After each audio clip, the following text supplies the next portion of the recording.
बिस्मिल्लाहिर्रहमानिर्रहीम। अस्सलाम वालेकुम। इन्फो टीवी में आपको खुश आमदीद। आज 28 अगस्त 2026 बरोज़ जुम्मतुल मुबारक। सऊदी अरब की शाम तक की अहम तरीन खबरों के साथ मैं हूँ वसीम। अगर आप भी सऊदी अरब की खबरें हासिल करना चाहते हैं, इन्फो टीवी को सब्सक्राइब कीजिए, बेल आइकन को प्रेस कीजिएगा। आज के न्यूज़ बुलेटिन को मुकम्मल देखिए। शुरू करते हैं पहली खबर के साथ। कसीम तारीखी पहाड़ी मुकाम जबल अल मुरक्कब को सियाहती मंजिल में बदलने की तैयारी। कसीम रीजन की म्यूनसिपलिटी अयून अलजवा तारीखी पहाड़ी जबल अल मुरक्कब को एक पुरकशिश सियाहती जो और समाजी मुकाम जो है उसमें तब्दील करने जा रही है। सऊदी खबर एजेंसी एसपी के मुताबिक इस पहाड़ी मुकाम की कुदरती और तारीखी खसूसियात से फ़ायदा उठाते हुए रहाशियों और टूरिस्ट को तजर्बे को बेहतर बनाने के साथ साथ इलाके में जो सियाहती सरगर्मियाँ हैं उसको फ़रोग जो है वो भी दिया जाएगा। म्यूनसिपलिटी के सरबराह इंजीनियर फलाह अल जबरीन ने कहा कि यह तरक्याती मनसूबा म्यूनसिपलिटी की जानब से तारीखी और कुदरती मकामात को बेहतर बनाने की कोशिशों का हिस्सा है। उन्होंने कहा इस मनसूबे में जबल अल मुरक्कब की बुलंदी और कमिश्नरी के कुदरती और शानदार नज़ारों को उजागर किया गया है। उन्होंने मजीद कहा कि यह पहाड़ एओन अल जवा की तारीख से वाबस्ता अहम मकामात में से एक हैं। गुर्बत और मुआशी मजबूरी। इंडिया के शहर कानपुर में एक्सपायर्ड चॉकलेट की लूटमार। इंडिया के मशहूर सनती शहर कानपुर में एक ऐसा मुनफरद वाक़या पेश आया जब लोग सड़क के किनारे से चॉकलेट और टॉफ़ियों के पैकेट लेकर भागते हुए नजर आए, गोया ये कोई माले गनीमत हो। ये किसी दुकान की तशहीर या मुफ्त तकसीम का मंजर नहीं था, बल्कि ये वो चॉकलेट थी जिन्हें मुबैना तौर पर एक्सपायर होने के बाद कचरे में फेंक दिया गया था। ये वाक़या कानपुर में पंकी नामी सनती इलाके के करीब पेश आया। चॉकलेट की खबर मिलते ही उसके इर्द गिर्द रश पड़ गया। देखने वालों को अपनी आंखों पर यकीन करना मुश्किल हो गया। हर उम्र के लोग थैलों और बोरियों में चॉकलेट के डब्बे भरकर जो है वहां से लेकर जाते हुए नजर आए, जबकि बाज़ तो मोटरसाइकिलों पर भी चॉकलेट और टॉफ़ियाँ लाद कर ले जाते हुए दिखाई दिए। द टाइम्स ऑफ इंडिया की रिपोर्ट के मुताबिक इस पूरे मंजर की वीडियो सोशल मीडिया पर वायरल हुई तो सेहत आमा और एक्सपायर्ड मसनूआत को ठिकाने लगाने पर बहस शुरू हो गई। जब सोशल मीडिया के ज़रिए इसकी इतला हुकाम को हुई तो उन्होंने इसका नोटिस लेते हुए लोगों से उन चॉकलेट्स को ना खाने की अपील की, लेकिन तादम तहरीर ये बात वाज़ेह ना हो सकी कि किस कंपनी ने उन चॉकलेट्स को ठिकाने लगाने के लिए ऐसी जगह छोड़ा था। मुकामी लोगों का कहना था कि फूड कॉरपोरेशन ऑफ इंडिया को जो सैंपल जांच के लिए भेजा गया उस पर गुजरात और एन लिखा हुआ था। शोभा फूड के काला अफसर संजय कुमार सिंह ने मीडिया से बात करते हुए कहा कि इस वाक़े के उनके इल्म में आते ही उन्होंने अफसरान को उस जगह भेजा जहां ये जानने की कोशिश कर रहे हैं कि ये किस गोदाम से माल भेजा क्या। संजय कुमार जो हैं उन्होंने कहा मैं कंपनियों से अपील करता हूं कि वो इस तरह की जो अशिया हैं उनको कूड़े पर डंप ना करें, और अवाम जो इन चॉकलेट्स और कन्फेक्शनरीज को लेकर गए हैं उनसे अपील करता हूं कि वो इसको इस्तेमाल ना करें। मुकामी लोगों का कहना था कि इनमें से बाज़ मसनूआत की जो मियाद है एक्सपायरी वो 2024 में ख़त्म हो चुकी थी। यहाँ बात सिर्फ चॉकलेट लूटने तक महदूद नहीं रही, बल्कि ये सवाल पैदा होता है कि आखिर एक्सपायर्ड अशिया उसको इस तरह खुलेआम फेंकने की नौबत ही क्यों आई। अगर कोई ख़राब या नाकाबिल इस्तेमाल खुराक आवाम की पहुँच से दूर और मुनासिब तरीके से तल्फ कर दी जाती तो शायद ये मंजर वजूद में ना आता। दूसरी तरफ ये सवाल भी है कि अपनी जगह मौजूद है कि आखिर लोगों ने इन अशिया को उठाने में इतनी जल्दी क्यों दिखाई है।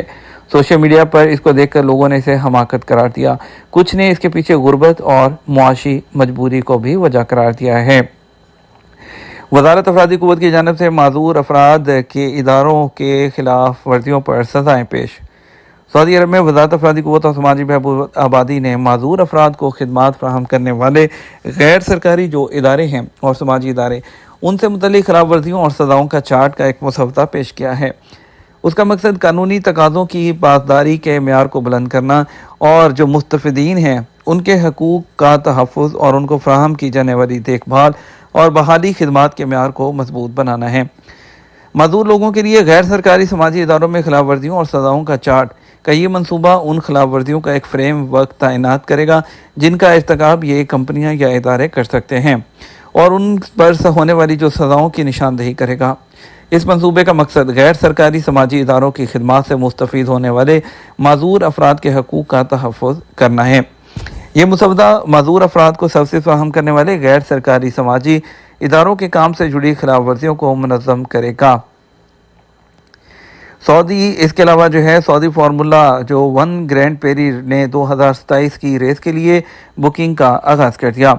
سعودی موٹر سپورٹس کمپنی جو سعودی STC فارمولا 1 گرینڈ پیری اس کی مارکیٹنگ کی ذمہ دار ہے، اس نے 2027 میں ہونے والی ریس کے لیے ٹکٹوں کی قبل از وقت جو بکنگ ہے اس کے مرحلے کا باقاعدہ آغاز کر دیا ہے۔ ریس کی حتمی تاریخ کا باضابطہ اعلان رواں سال میں ہی کیا جائے گا۔ ٹکٹوں کی قبل از وقت فروخت کا یہ سلسلہ شائقین کے لیے خطے کی اس انتہائی منتظر کھیل میں ہی اپنی سیٹیں محفوظ بنانے کا پہلا بہترین موقع ہے۔ اس مرحلے کے دوران تمام کیٹیگریز کے لیے 3 روزہ ٹکٹ پیکیج پر 15% اور ہاسپٹیلٹی لاؤنج پیکیجز جو ہیں اس پر 10% کا ڈسکاؤنٹ جو ہے وہ دیا جا رہا ہے۔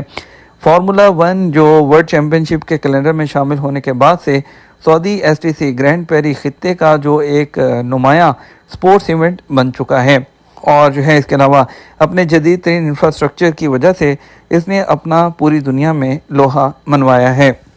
International falcon breeders auction 33 million ریال مالیت کی ریکارڈ فروخت۔ Saudi national centre for falcons کے تحت انٹرنیشنل فالکن بریڈرز آکشن 2026 کامیابی کے ساتھ اختتام پذیر ہو گیا۔ ریاض کے شمال میں واقع ملہم میں 5 سے 25 اگست تک جاری رہنے والے ایونٹ میں 24 ملکوں کے 90 سے زائد فالکن بریڈرز فارمرز نے شرکت جو ہے اس میں کی ہے۔ SPA کے مطابق نیلامی میں 33 ملین ریال سے زیادہ مالیت کے 2200 فالکنز کی فروخت ریکارڈ کی گئی۔ سینٹر کے CEO طلال الشمیسی نے بتایا کہ اس ایونٹ نے مقامی اور بین الاقوامی فالکن پالنے والوں، فالکنرز اور خریداروں کو ایک جگہ اکٹھا کیا۔ نیلامی میں کینیڈین فارم کا ایک فالکن 13 لاکھ ریال میں فروخت ہوا، جو اس سال کا سب سے مہنگا اور اس ایونٹ کی تاریخ کا دوسرا مہنگا ترین فالکن ہے۔ انہوں نے کہا اس ایونٹ کی کامیابی فالکن پالنے والوں اور فالکنرز کے لیے ایک عالمی مرکز کے طور پر سعودی عرب کی پوزیشن کو مضبوط کرتی ہے۔ نیشنل سینٹر فار فالکن قومی فالکنری ورثے کو محفوظ رکھنے کے ساتھ نیلامی اور اس کے پروگراموں کو مزید بہتر بناتا رہے گا۔ ایونٹ کے دوران مختلف سرگرمیوں کا بھی انعقاد کیا گیا، ان میں falconry equipment, falcon of the future zone, آگاہی پروگرام کے علاوہ فالکنری مقابلے کے ضوابط، breeding centre, licensing, anti doping اقدامات پر ورکشاپس اس کے اندر جو ہے وہ شامل تھیں۔ دنیا مصنوعی ذہانت کے ذریعے آنے والی تبدیلیوں کے لیے تیار نہیں ہے، جو کہ خطرناک حد تک ہے۔ دنیا میں جو ہے فیمس انسان بل گیٹس، انہوں نے کہا ہے کہ امریکی کمپنی مائیکروسافٹ کے جو بانی بھی ہیں کہ دنیا AI کے ذریعے آنے والی تبدیلیوں کے لیے خطرناک حد تک تیار نہیں ہے۔ انہوں نے اپنے ایک مضمون میں کہا کہ مصنوعی ذہانت روزگار کے ذرائع کو ختم کر رہی ہے اور انسانی تعلق، خاص طور سے نوجوانوں کے لیے انسانی تعلق کو خطرہ بنا رہی ہے۔ یہ ٹیکنالوجی دنیا میں بہت بڑے پیمانے کی تبدیلیاں لا کر موجودہ نظام کو درہم بھرہم کر سکتی ہے، اور دنیا اس خطرناک صورتحال سے نمٹنے کے لیے ابھی تیار نہیں ہے۔ یہ تو ہمارا اب تک کا نیوز بلیٹن۔ مزید اور اہم خبروں کے لیے ہمارا شام 12 بجے کا نیوز بلیٹن دیکھ سکتے ہیں۔ اس کے ساتھ ہمیں اجازت دیجیے۔ آپ کے قیمتی وقت کا شکریہ۔ اپنا خیال رکھیے گا۔ السلام علیکم۔